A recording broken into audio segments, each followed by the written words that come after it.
नमस्कार, मी विशाल परदेशी. शिवरायांचे 8वे रूप, शिवरायांचा 8वा प्रताप असं काय आपण म्हणतो, कारण तो आपला अभिमान आहे. महाराष्ट्र घडवण्यामध्ये, महाराष्ट्राची बांधणी करण्यामध्ये छत्रपतींचा फार मोठा हात आहे. अगदी दिल्लीच्या तख्तापर्यंत धडक दिलेली आहे आपण. आणि या सगळ्या याच्यामध्ये महाराजांना जेव्हा जेव्हा आपण जाणून घेण्याचा प्रयत्न करतो, छत्रपतींना जाणून घेण्याचा प्रयत्न करतो, तेव्हा ते कायम आपल्याला नव्याने सापडतात.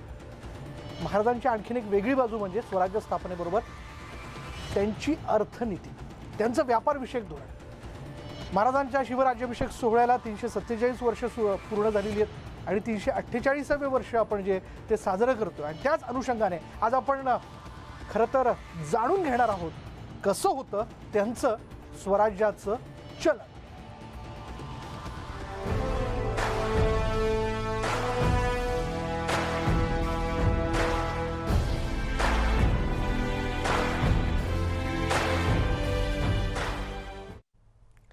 आणि याच विषयी बोलण्यासाठी आपल्याबरोबर आहे नाणे इतिहास संशोधक आशुतोष पाटील. अत्यंत तरुण व्यक्तिमत्व. खरं तर आशुतोष, मी अभिनंदन करेन सुरुवातीला की इतिहासाची गोडी म्हणजे इतिहासातल्या सनावळ्या ज्या आहेत त्या खरं लक्षात राहणं हे फार कठीण असतं. म्हणून काही काही वेळेला बहुतांशी विद्यार्थी इतिहासाबद्दलचा कंटाळा करतात, पण आपण आपला इतिहास विसरून चालत नाही, कारण इतिहास कायम आपल्याला वर्तमानाशी जोडतो. म्हणून इतिहासातलं कायम आपल्याला लुभावणारं, कायम आपला अभिमान जागृत करणारं व्यक्तिमत्व म्हणजे छत्रपती शिवाजी महाराज. आज आपण बघतोय 347 वर्ष त्यांच्या शिवराज्याभिषेक सोहळ्याची पूर्ण झालेली आहेत आणि त्या अनुषंगाने आज आपण ही चर्चा करतोय. पण जेव्हा स्वराज्याची निर्मिती या शिवराज्याभिषेक सोहळ्याच्या दिवशी त्यांनी केली, तेव्हा त्यांनी सगळ्यात महत्त्वाची गोष्ट म्हणजे की सगळं काही नियोजन त्यांनी करून ठेवलेलं होतं. त्यातलं त्यांचं अर्थशास्त्र आणि खास करून शिवराई आणि सोन्याचे होन, त्याबद्दल जरा सुरुवातीला आम्हाला जाणून घ्यायचं आहे, कारण कायम त्याच्याबद्दल आम्हाला उत्सुकता असते. नक्कीच. शिवराई आणि होन ही नावं बऱ्याच जणांना परिचित असतील, किंवा आजही आपण जर पुणे भागामध्ये गेलो, विशेषतः पुणे भागामध्ये, आणि जर आपण आपल्या वयस्क आजोबांना किंवा त्याच्या अगोदर पणजोबांना जर असेल त्यांना जर विचारलं की तुम्हाला शिवराई म्हणजे माहितीये का, तर त्यांचं एक उत्तर मात्र कायम असतं, हो, ते आमचं चलन होतं, आम्ही लहानपणी शिवराई वापरायचो. शिवराई ही अशी एक गोष्ट होती जी सर्वसामान्याच्या मनामध्ये घर करून बसलेली होती. खरं म्हणजे ब्रिटिशांचं राज्य आल्यानंतर शिवराई बंद झाली, पण तरी सुद्धा लोकांच्या मनामध्ये घर केलेली ती एक गोष्ट अशी होती की लोक अगदी ब्रिटिशांच्या पैशांना सुद्धा शिवराई म्हणू लागले होते. आता जाणून घेऊया शिवराईचा प्रवास नेमका कसा होता आणि ती कशी सुरुवात झाली. तर शिवाजी महाराजांचा राज्याभिषेक म्हणजे एक तो सुवर्ण क्षण होता, एक सुवर्ण सोहळा होता, आणि आजपर्यंतच्या या पृथ्वीवरच्या इतिहासामधला एक महत्वाचा एक सुवर्ण क्षण आपल्याला त्याला म्हणता येईल असा तो एक सोहळा होता. हा सोहळा काय होता याचं जर यथोचित वर्णन करायचं असेल तर आपण कृष्णाजी अनंत सभासदांनी लिहिलेली सभासद बखर वाचली पाहिजे. मित्रांनो, सभासद बखरीमध्ये त्यांनी लिहिलंय की ये पृथ्वीवर म्लेंच बादशहा मराठा पातशहा एवढा छत्रपती झाला, ही गोष्ट काही सामान्य झाली नाही. आणि या वाक्याचं जर आपण सविस्तर चर्चा केली किंवा या वाक्यावर विचार केला तर आपल्या लक्षात येईल की हा सोहळा किती महत्वाचा आणि किती एक सुवर्ण क्षण होता. हा सोहळा म्हणजे केवळ हा सोहळा नव्हता, एक सामान्य माणसाला एक तख्ताधिपती राजा मिळाला होता, स्वतःचा छत्रपती मिळाला होता. आणि याच राज्याभिषेकाच्या वेळी शिवाजी महाराजांनी एक धाडसी पाऊल उचललं, आणि ते म्हणजे शिवाजी महाराजांनी सुरू केलेलं स्वतःचं चलन. आता आपल्याला प्रश्न पडेल की यामध्ये धाडसी असं काय आहे. चलन सुरू केलं ते प्रत्येक राजे करतात, पण शिवाजी महाराजांनी केलं त्यामध्ये असं विशेष काय. तर महत्वाचं हे होतं की दिल्लीचा तख्ताधिपती असलेला औरंगजेब बादशहा हा अवघ्या भारतभरामध्ये, भारत देशामध्ये त्याची नाणी पाडत होता, आणि त्यामुळेच त्याची जी नाणी आहे ती पूर्ण भारतभर चालत होती. व्यापार जो आहे, ट्रेड जो आहे, त्यावरती औरंगजेबाचंच वर्चस्व होतं. आणि ही सगळी अशी परिस्थिती असताना शिवाजी महाराजांनी आपली स्वतःची नाणी सुरू करणं ही काही सामान्य घटना नव्हती. विशेष म्हणजे असं की त्यावेळी लोकांवर प्रभाव असलेल्या किंवा नाण्यांवर प्रभाव असलेला पर्शियन, उर्दू भाषेचा प्रभाव टाळून किंवा ती टाळून शिवाजी महाराजांनी देवनागरी लिपीमध्ये आपली नाणी सुरू केली. आता जाणून घेऊया प्रत्यक्ष नाण्यांबद्दल की ती नाणी कशी होती. छत्रपती शिवाजी महाराजांनी 2 प्रकारची नाणी मुख्यतः टांगसाळीत केली. त्यातलं पहिलं होतं ती म्हणजे तांब्याची शिवराई, आणि दुसरा होता तो म्हणजे सोन्याचा होन. दोनही नाण्यांवरती त्यांनी बिंदुमय वर्तुळामध्ये पुढील आणि मागील बाजूवरती श्री राजा शिव 3 ओळींमध्ये पुढील बाजूला आणि छत्रपती मागील बाजूला 2 ओळींमध्ये लिहिलेलं होतं. ही दोनही नाणी याच प्रकारची होती. शिवाजी महाराजांची जी शिवराई आहे त्या शिवराईचं वजन साधारणतः 11 ते 13 ग्राम मध्ये आपल्याला पाहायला मिळतं आणि जो होन आहे त्याचं वजन आपल्याला 2.8 ग्रामच्या सुमारास पाहायला मिळतं. शिवराई जी आहे, शिवराई शिवाजी महाराजांनी टांगसाळीत केली, त्यानंतरही काही काळ शिवराई चालली, त्यामध्ये योग्य ते बदल त्यावेळी होत होते आणि अशा पद्धतीची ही 2 नाणी आपल्याला पाहायला मिळतात आजही. पण आशुतोष, यामध्ये मला विचारायचं आहे की आपण सांगितल्याप्रमाणे सोन्याची म्हणजे साधारण सोन्याचे शिवराई होन आणि तांब्याची नाणी असे दोन चलन त्यांनी समोर आणले होते. बरं, तांब्याची जी नाणी आहेत ती मिळतात खरं म्हणजे किंवा बघायला मिळतात, तुमच्याकडे ती आहेत, मग सोन्याचे होन एवढं दुर्लभ होण्याचं कारण काय? आता त्यामध्ये आपल्याला तसा विचार करताना 2-3 ऍस्पेक्टने विचार करावा लागतो. तांब्याची शिवराई जी आहे हे सर्वसामान्याचं चलन होतं. प्रत्येक सामान्य माणूस मध्ययुगीन भारतामध्ये ही नाणी वापरत होता. म्हणजे अगदी 19व्या शतकापर्यंत तांब्याची शिवराई ही चालू होती. छत्रपती नंतरच्या राजांनी शिवराई टांगसाळीत केली आणि ती चालवली. पण सोन्याच्या शिवराई होण्याचा विचार करताना मात्र आपल्याला वेगळ्या पद्धतीने विचार करायला लागतो. त्यामधलं पहिलं असं आहे की त्या काळचा आर्थिक स्थितीचा विचार करता शिवाजी महाराजांच्या राज्याभिषेक सोहळ्याचा एकूण खर्च झाला होता 1,42,00,000. ही काही थोडी रक्कम नव्हती, ही खूप मोठी रक्कम होती आणि महाराजांनी एवढा खर्च राज्याभिषेकाच्या वेळी केला. आता त्यामध्ये जे आहे महत्वाचं आपल्याला पाहायला पाहिजे ती म्हणजे त्या काळी चालत असणारी चलनं कोणती होती. त्यावेळी मोहर चलनात होती. मोहर हे नाव आपल्याला बऱ्याच जणांना परिचित आहे. मोहर म्हणजे काय तर सोन्याचं नाणं. जे मुघल सोन्याचं नाणं जे पाडत होते त्याला मोहर असं म्हटलं जायचं आणि या मोहरेचं वजन असायचं 11.5 ग्राम सोनं. आता यावेळी आपल्याला विचार असा करायला लागतो की जर समजा एक नाणं बाजारात चालतं आहे ते 11.5 ग्राम सोन्याचं आहे आणि शिवाजी महाराजांनी त्यांचा होन जो टांगसाळीत केला तो होता 2.7-2.8 ग्रामचा. तर म्हणजे ही ट्रेड मधली कॉम्पिटिशन होती आणि यामध्ये मग प्रश्न असा उपस्थित होतो की या कॉम्पिटिशन मध्ये शिवराई होन टिकला का नाही टिकला. काही अभ्यासक असं मत मांडतात की शिवाजी महाराजांचा जो शिवराई होन होता हा या स्पर्धेमध्ये काही प्रमाणामध्ये मागे पडला असावा. पण तसं काही मानावंच असं काही कारण नाही. तसा ठोस पुरावाही आपल्याकडे आजपर्यंत उपलब्ध झालेला नाही. पण त्यामध्ये आणखीही ऍस्पेक्ट असे आहेत की कालांतराने तो होन वितळवला गेला असंही काही अभ्यासक मत मांडतात आणि काही अभ्यासकांच्या मते तो अगदी थोड्याच प्रमाणात टांगसाळीत केला गेला असावा किंवा टंकित केला गेला असावा, म्हणून आज तो कमी प्रमाणात आपल्याकडे उपलब्ध आहे. बरं, म्हणजे किती कालावधीपर्यंत महाराजांनी निर्माण केलेलं हे चलन खरं तर स्वराज्याच्या प्रदेशात व्यापारासाठी होतं आणि ब्रिटिशांनी ते चलन बंद करण्याचा काही प्रयत्न केला होता का? आता ज्यावेळी शिवाजी महाराजांनी 1674ला शिवराई टंकित केली तर खरं म्हणजे हा धाडसी निर्णय असून सुद्धा लोकांनी ते स्वीकारलं आणि लोकांच्या मनामध्ये शिवराई घर करून राहिली. त्यांनी 1674ला सुरू केली त्यांची शिवराई आणि होन आणि मग त्यानंतर पूर्ण जो प्रदेश होता स्वराज्याचा त्यामध्ये ही नाणी चालत होती. त्या पलीकडेही गेली असतील पण त्याचे आपल्याला काही पुरावे नाहीत.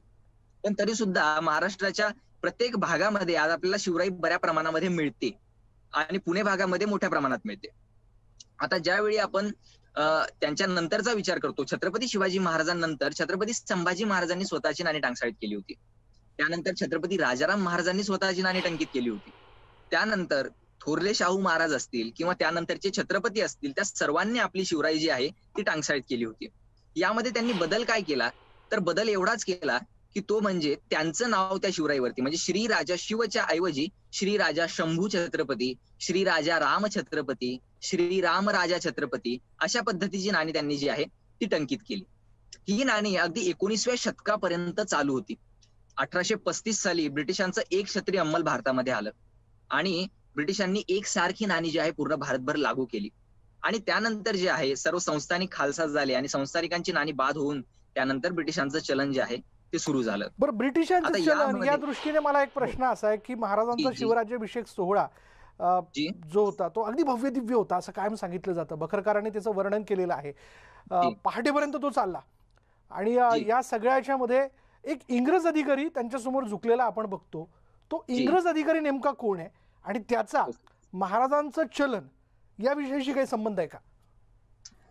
तो इंग्रज अधिकारी म्हणजे कोण? खरं म्हणजे तो एक दुर्लक्ष केला गेलेला एक महत्वाचा माणूस आपण त्याला म्हणू शकतो. त्याचं नाव होतं हेनरी ऑक्झिंडेन. मला त्या व्यक्तिमत्वाविषयी, त्या माणसाविषयी खरंच एक अभिमान किंवा एक तो मला गुडलक त्याचं वाटतं. ते महत्वाचं गुडलक असं की शिवराज्याभिषेकाला तो उपस्थित होता आणि त्याने राज्याभिषेक स्वतःच्या डोळ्यांनी पाहिलाय. बर. आता तो तिथे कसा आला ते आपण आधी जाणून घेऊया.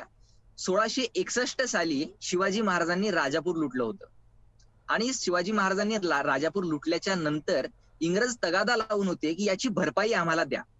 इंग्रजांनी अनेक जे आहेत त्यांचे वकील शिवाजी महाराजांकडे पाठवले की याची भरपाई द्या, पण महाराज काही ऐकायला तयार नव्हते. मग त्यावेळी त्यांनी खूप कंटाळले आणि म्हटले की हेनरी ऑक्झिंडन तू महाराजांकडे जा आणि प्रयत्न कर की आपल्या मागण्या पूर्ण होतात का, आपला तह जो आहे तो पूर्ण होतो का. मग हेनरी ऑक्झिंडन ज्यावेळी गडावर गेला त्याचे पहिला आपल्याला रेफरन्स हेनरीचा मिळतो तो म्हणजे 6 मार्च 1674 ला. 6 जूनला राज्याभिषेक होता आणि त्याच्या 2 महिने अगोदर बरोबर 6 मार्चच्या एका पत्रामध्ये आपल्याला उल्लेख असा मिळतो तो म्हणजे नारायण शेणवी जो आहे तो लिहितो किंवा तो इंग्रजांना सांगितलेला आहे त्याने की हे बघा तुम्ही आता महाराजांकडे वकील पाठवा. महाराज आता मला वाटतंय की महाराज आपल्या मागण्या मान्य करू शकतात. आता या मागण्या काय होत्या तर या 20 मागण्या होत्या यांच्यामध्ये. जो भरपाई जी हवी होती ती तर हवीच होती पण त्याच्या व्यतिरिक्त 20 मागण्या होत्या. त्या 20 मागण्यांमधली 19वी मागणी अशी होती ती म्हणजे इंग्रजी शिक्क्याचे रुपये, पैसे वा मोरा या शिवाजी महाराजांच्या राज्यामध्ये चालावे. आता महाराज खरं म्हणजे दूरदृष्टीचे होते. त्यांचा दूरदृष्टिकोन हा फार जास्त महत्वाचा मुद्दा आहे. आपल्याला अभ्यासला पाहिजे. त्यांचं अर्थशास्त्र अभ्यासलं पाहिजे. त्यावेळी महाराजांनी त्याला स्पष्टपणे सांगितलं होतं की हेनरी तुमचे इंग्रजी शिक्क्याचे रुपये वा पैसे वा मोरा आमच्या मुलकात चालणार नाहीत. महाराजांचा दूरदृष्टिकोन यातून आपल्याला दिसतो आणि खरं म्हणजे तो फक्त या मागण्या पूर्ण करून घ्यायला रायगडावरती उपस्थित होता राज्याभिषेकाला. पण ज्यावेळी तो आला त्यावेळी त्यांनी बरंच काही राज्याभिषेकाचं यथोचित वर्णन जे आहे ते त्यांनी करून ठेवलंय कारण महाराजांची आणि त्याची भेटही प्रत्यक्ष झालेली आहे आणि त्यांनी राज्याभिषेकही स्वतः पाहिलाय.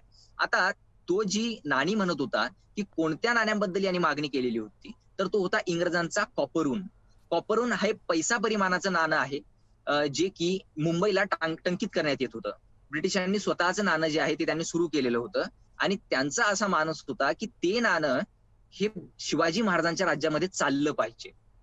आणि महाराजांनी बरोबर आपली शक्ती वापरून आपली युक्ती वापरून त्यांनी ती मागणी नाकारली होती आणि बाकी 19 मागण्या ज्या आहेत त्यांनी पूर्ण केल्या होत्या.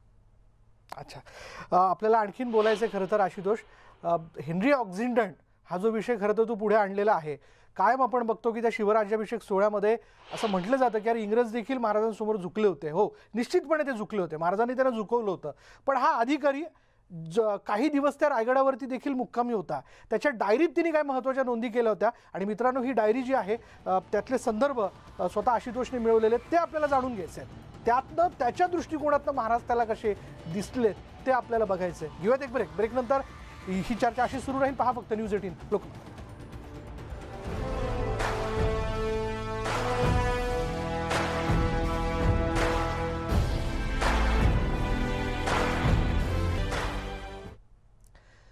छत्रपती शिवाजी महाराजांच्या शिवराज्याभिषेक सोहळ्याला 347 वर्ष पूर्ण झाली आहेत आणि 348वं वर्ष आपण हे साजरं करतोय. आणि याच निमित्ताने त्यांचं स्वराज्याचं चलन म्हणजेच त्यांचा दूरदृष्टिकोन, त्यांचा व्यापार धोरण आणि त्यांचा शिवराज्याभिषेक सोहळ्यातला इंग्रज अधिकारी हेनरी ऑक्झिंडन या मुद्द्यापर्यंत आपण आलेलो आहे.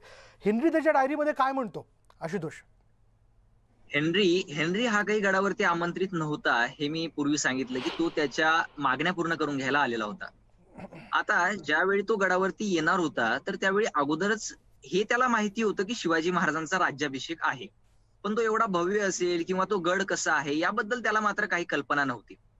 आणि म्हणूनच तो मुंबईवरून निघाला आणि रायगडच्या पायथ्याशी असलेला पाचाडला पोहोचला.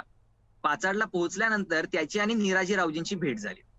निराजीरावजी आणि त्याची भेट झाल्यानंतर त्यांनी निराजीरावजींना एक अंगठी दिल्याचं तो त्याच्या डायरीमध्ये नमूद करतो की मी निराजीरावजींना एक अंगठी भेट म्हणून दिली होती. त्यांनी ती अंगठी भेट म्हणून दिली आणि लगेच 2 दिवसानंतर ते गडावर गेले. म्हणजे 28 मे रोजी ते गडावरती गेले आणि गडावर गेल्यावर महाराजांची आणि त्याची अगोदर एकदा भेट झाली. भेट ज्यावेळी झाली त्यावेळी संभाजी महाराजांना आणि शिवाजी महाराजांना त्यांनी काही नजराणे पेश केले. तर त्यांनी त्याच्या डायरीमध्ये लिहिलंय की एकूण 2000 ₹690 जो आहे तो नजराणा त्यांनी शिवाजी महाराजांसाठी नेला होता. आता नजराणा ज्यावेळी त्यांनी नेला तर नजराण्यामध्ये शेनव्याने अगोदरच सांगितलेलं होतं की हे बघा, शिवाजी महाराजांना अरबी घोडा वगैरे अशा गोष्टी आणू नका, ज्या राज्याभिषेकाला उपयोगात येतील अशा गोष्टी आणा. आणि त्यावेळी मग त्यांनी तो नमूद करतो, विशेष गोष्ट आहे की त्यांनी एक खुर्ची शिवाजी महाराजांसाठी नेलेली होती आणि महत्वाचं म्हणजे काही अंगठी आणि इतर दागिने त्यांनी नेलेले होते. ही काही महत्वाची नोंद त्या डायरीमध्ये आपल्याला वाचायला मिळते. त्यानंतर ज्यावेळी तो गड फिरला त्याने त्याच्या मागण्या शिवाजी महाराजांकडे सुपूर्द केल्या आणि महाराजांनी सांगितलं आम्हाला वेळ मिळेल तसं आम्ही पाहतो आणि त्यानंतर काय मागणी मान्य करायची किंवा काय अमान्य करायची ते आम्ही ठरवू. मधला त्याच्याकडे कालावधी खूप होता, कारण तो 28 मे पासून गडावरती होता. मग तो गड फिरला, त्यांनी गडावर विशेष गोष्टी पाहिल्या आणि तो लिहितो की हा जो गड आहे हा फितुरी खेरीज फार अभेद्य आहे. यावर फितुरी शिवाय हा गड जिंकला जाऊ शकत नाही. हा जर जिंकायचा आहे तर केवळ फितुरी करूनच जिंकला जाऊ शकतो. आणि पुढे रायगडाबद्दल तसंच झालं. त्यानंतर पुढची महत्वाची गोष्ट तो जी नमूद करतो ती अशी आहे की तो म्हणतो या गडावर जवळजवळ 12 महाल 18 कारखाने तर आहेतच, पण सोबतच एकूण मिळून या 300 इमारती आहेत. बापरे. आज रायगड आपण पाहतो, आज रायगडावर आपण पाहिल्यानंतर बऱ्याचशा इमारती या जमिनीच्या आत पुरल्या गेलेल्या आहेत आणि येत्या काळामध्ये या नक्कीच समोर येतील. आणि मी अशी आशा करतो की एक दिवस सर्व अभ्यासकांना या 300 इमारती मोजता जर आल्या तर ती एक इतिहासातली एक मोठी पोचपावती आपल्याला मिळाल्यासारखं होईल की त्या रायगड किल्ल्यावरती, राजधानीच्या शहरावरती आपल्याला 300 इमारती त्या ठिकाणी पाहायला मिळतील. आणि त्यांनी त्याचं यथोचित वर्णन त्यामध्ये केलेलं आहे की मी 300 इमारती त्या ठिकाणी पाहिल्या. त्यानंतर ज्यावेळी तो 5 जूनची गोष्ट, 5 जूनला बरोबर. निराजी रावजींनी हेनरी ऑक्झिंडनला निरोप पाठवला की हेनरी तुला उद्या महाराजांना मुजरा करण्यासाठी म्हणून आपल्या दरबारी यायचंय. हेनरी म्हणाला ठीक आहे मी येतो. आणि मग त्यांनी लिहिलंय की मी सकाळी 7 ते 8 वाजेच्या सुमारास महाराजांच्या दरबारामध्ये गेलो आणि दरबारात गेल्यावर पाहिलं काय, तर तो म्हटला आम्ही लांब उभा राहिलो आणि मी एक अंगठी नजर करण्यासाठी महाराजांना आणलेली होती, ती अंगठी मी वर धरली. कदाचित शिवाजी महाराजांचं त्याकडे कसं लक्ष गेलं ते माहित नाही. काही जण असा एक कयास मांडतात की त्याने ज्यावेळी ती अंगठी वर धरली ती अंगठी होती डायमंडची आणि त्यावेळी त्यांनी ती वर धरली आणि त्यावेळी सूर्यप्रकाश त्यामधून रिफ्लेक्ट झाला आणि शिवाजी महाराजांचं त्याकडे लक्ष गेलं आणि महाराजांनी त्याला जवळ बोलवून घेतलं. त्यांनी ज्यावेळी तो जवळ आला त्यावेळी महाराजांना त्यांनी पाहिलं आणि महाराजांना पाहिल्यानंतर महाराजांचं तो वर्णन करतो की शिवाजी महाराज एका रत्नजडित पोशाखामध्ये मध्यभागी आसनस्थ झालेले आहे त्यांच्या सिंहासनावरती. खालची जी पायरी आहे त्या ठिकाणी आपल्याला संभाजीराजे बसले, जिजाऊ बसलेले आहेत आणि गागा भट्ट बसलेले आहेत. आणि बाकी तो सांगतो की आजूबाजूला त्यांची जी पदाधिकारी मंडळी आहेत, त्यांचे जे अष्टप्रधान मंडळ आहे ते आजूबाजूला उभा आहे. त्यानंतर तो म्हणतो की एवढंच मी पाहिलं नाही तर शिवाजी महाराजांच्या उजव्या आणि डाव्या बाजूला काही अधिकारदर्शक आणि राजसत्तेची चिन्ह देखील होती. ती अधिकारदर्शक आणि राजसत्तेची चिन्ह कुठली, तर त्यावेळी तो म्हणतो की एक परडी मला तिथं पाहायला मिळालं जे न्यायाचं प्रतीक होतं. सोन्याची परडी भाल्यावरती त्यांनी अडकवलेली होती. त्यानंतर जे मासे होते, सोन्याचे मासे भाल्यावरती त्यांनी पाहिले. अश्वपुच्छ त्या ठिकाणी त्यांनी पाहिलं. आणि ही फार महत्वाची बाब होती की एक अभिषिक्त राजा कसा असावा, एक सिंहासनाधीश्वर राजा कसा असावा आणि तो कशा पद्धतीने त्याची राजसत्ता चालवतो, त्याचा अधिकार दाखवतो, त्याचं एक उदाहरण आपल्याला त्या ठिकाणी पाहायला मिळतं. अगदी छत्रपतींचं हे व्यक्तिमत्वच तसं होतं. आणि अर्थात म्हणून तर आज इतिहासात आपण वर्तमानात सुद्धा बोलताना या इतिहासातले त्यांचे दाखले, त्यांचं स्वराज्य नियोजन, त्यांनी केलेला न्याय निवाडा याबद्दलची उदाहरणं आजही देतो, कारण तो आपला अभिमान आहे. मराठी असल्याचा अभिमान व्यक्त करत असताना छत्रपती शिवाजी महाराज हे नाव आपण आपल्यातनं वजा करू शकत नाही. अधिक हा अभिमान त्यांच्या नावाने वाढत जातो. धन्यवाद आशुतोष आजच्या सगळ्या माहितीबद्दल. थँक्यू. यानंतर इथेच थांबणार आहोत. पहा फक्त न्यूज 18 लोकमत.